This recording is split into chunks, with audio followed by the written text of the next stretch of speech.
for Friday Night Flights. Now, here's Sports Director Bruce Rader.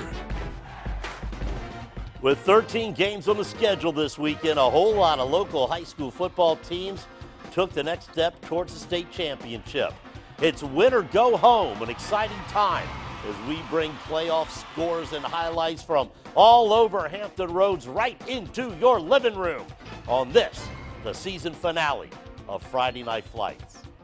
Hi, everybody. I'm Bruce Rader. Let's start in Division 6. You know, it's a whole new playoff system this year. Schools put in regions because of the number of students in the school. Now, Division 6 is the home of the larger schools. The top seed, Oscar Smith, the 10th ranked team in the nation, according to USA Today this week, the only school from Virginia in the national top 25 tonight. Oscar Smith against Grassfield, a team the Tigers beat 42-0 last month. Oscar Smith coach Richard Morgan always has his team prepared. The Tigers in their home blue, they would strike first.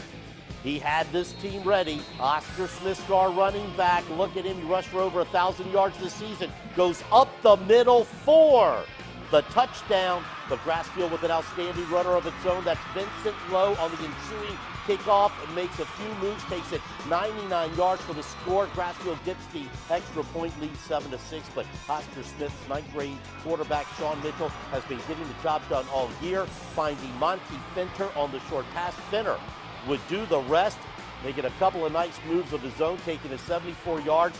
Oh my, you know, you can't always, though, just talk about this great Oscar Smith offense. How about their defense?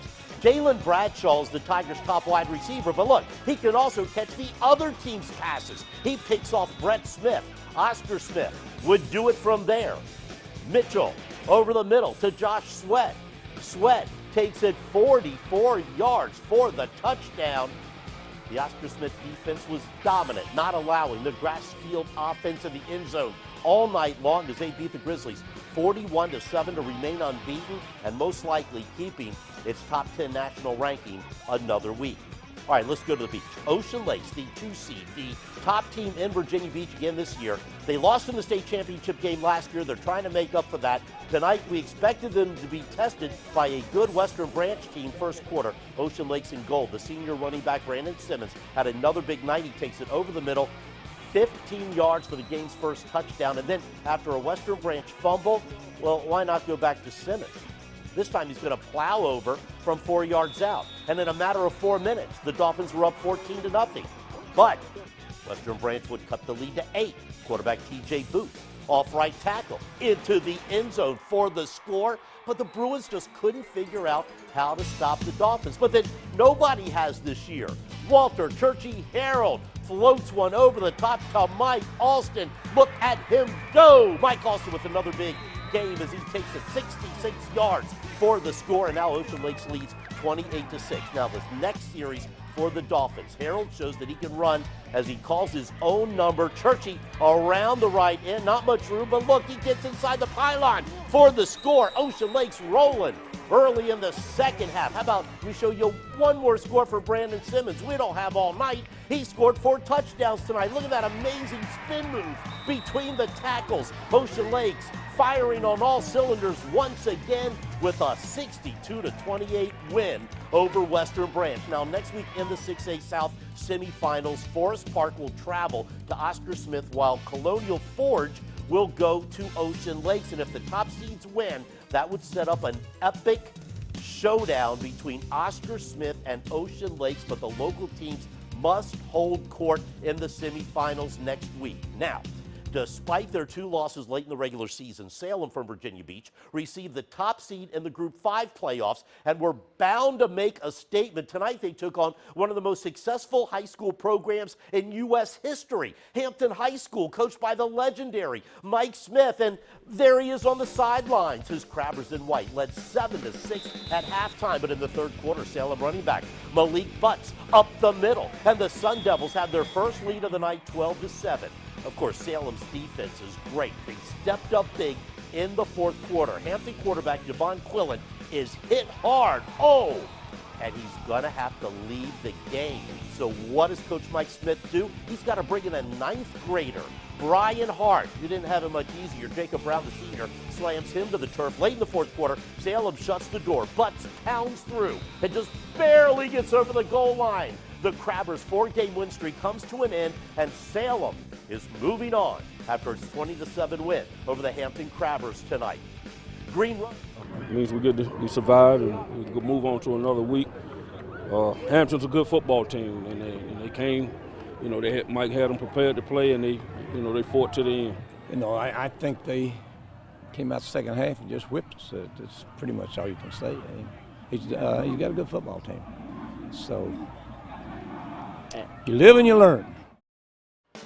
Green Run, the 2 seed, taking on the 3 seed Maury. The Green Run Stallions in black, they have a great offense. Check out the senior Anthony Scott, over 1,000 yards rushing this year, off to the races and right into your living room as Green Run rushes out to a 20-0 lead after the first quarter. And Anthony Scott was just getting started. Look, this time he's going to take it right up the middle. Nobody's going to touch him.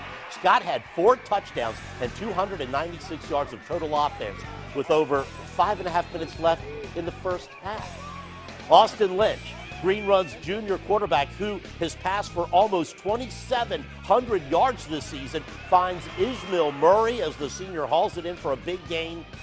But, hey, why not let somebody else have a touchdown? Okay, how about Breland Cyphers, the sophomore, an easy walk into the end zone. Green Run, for the first time in school history, wins back-to-back playoffs games, but they get an easy win over Maury tonight, 46-7. So next to the 5-8 South Region semifinals, it's an all-beat showdown as Salem will host its rivals from Green Run, so including the 6A South, 3 teams from the beach are still alive in the state playoffs. Now, I've said the past few weeks that I think that Region 5 had the toughest teams from top to bottom, starting with the top seed Phoebus, led by Virginia Tech-bound running back Marshawn Williams. But tonight, Kings Fork, led by its star running back Deshaun Wethington, was looking to make a statement.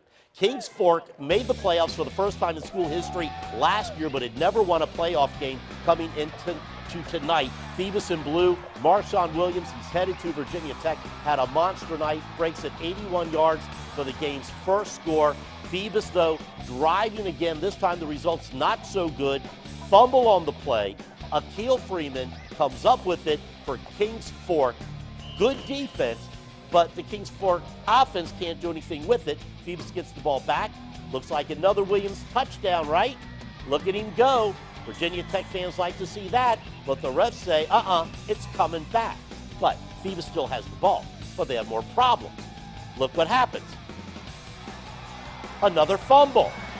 Turnovers, a big part of this game until the end, when Austin Wells of Kings Fork kicks a 42-yard field goal at the end of the game to give Kings Fork a 17-14 win as Phoebus's 10-game winning streak comes to an end.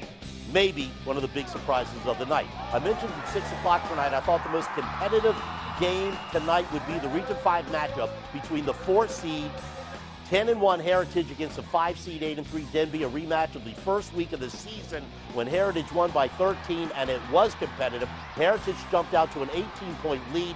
Denby, led by its outstanding quarterback Terrence Stingle, kept them in the game until the final seconds, but it would be Heritage that would advance as they escaped with a 32-29 win over Denby. So next week in the 4A South Region semifinals, 9-3 Kings Fork against 11-1 Heritage. That game at Todd Stadium in Newport News. Now Norcom, only 2 losses this season on the road against undefeated Dinwiddie. Norcom trailed 28-0 at halftime, and their season comes to an end with a 42-10 loss at Dinwiddie. More from the 4A South. Lake Taylor, which won the now defunct Division 5 state championship last season at home against Hanover out of Richmond. First possession for Lake Taylor, their outstanding quarterback Shaheem Johnson going to get sacked, and he's brought down hard. So hard, in fact, he would have to leave the game, which meant that Nyree Quinterly would take over under center, and the junior, who is listed at playing 5 positions, just doesn't skip a beat. Look at this, finding Aaron Chandler, 42 yards for the touchdown. Titans take a 7-0 lead in the first quarter. Now, how good is Aaron Chandler? Well, he comes up big on defense, too. Look at this interception by the senior Chandler.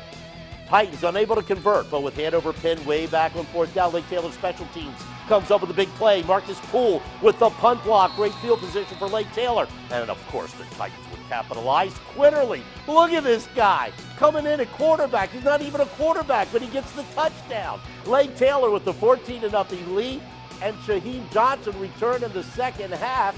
And Lake Taylor rolls past Hanover tonight, 35-3. Talk about depth. Lake Taylor in a position to win another state championship, but in order to do so, the Titans must travel to undefeated Dinwiddie in the 4A South Region semifinals. And we'll have more scores and highlights when I take a breath and we come back.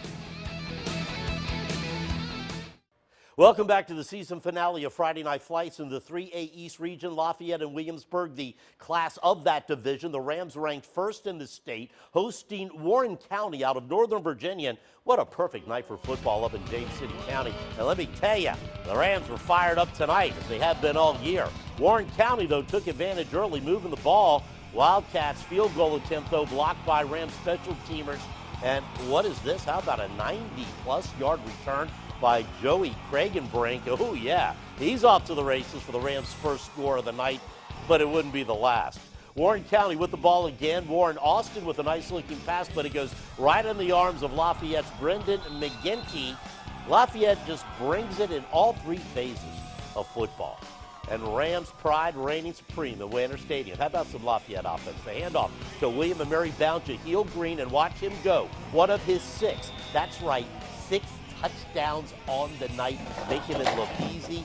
Lafayette all over Warren County, 63-7. So the Lafayette Rams advance. They will play James Monroe next Saturday as Lafayette keeps its perfect season and state title hopes alive. Poquoson will play at Central tomorrow afternoon. Now, in 2A South, Bruton season comes to an end. The Panthers fall to Riverheads 48-13, and in 1A East, Alta Vista defeats Sussex Central 49-12, and the Franklin Broncos move on after their 39-14 win over Rappahannock.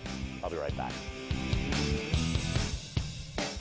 So how about them Knights? For all our friends in North Carolina, Currituck knocked off Kingston 28-21 tonight. One more win next week, and they are bound for Raleigh for the state playoffs for the first time in 24 years. And congratulations to the Princess Anne High School volleyball team, winning its first state championship, sweeping Cox 3-0 up in Richmond. And that wraps up another season of Friday Night Flights. Of course, we will continue to follow the playoffs every night at 10:45 on the Fox 43 Sports Wrap and on Wavy News 10 at 6 o'clock. Thanks to our producer, Brian Parsons, our director, Reba Bloom, our production staff, all the photographers, all the anchors, and you for watching Friday Night Flights. Have a great weekend, everybody.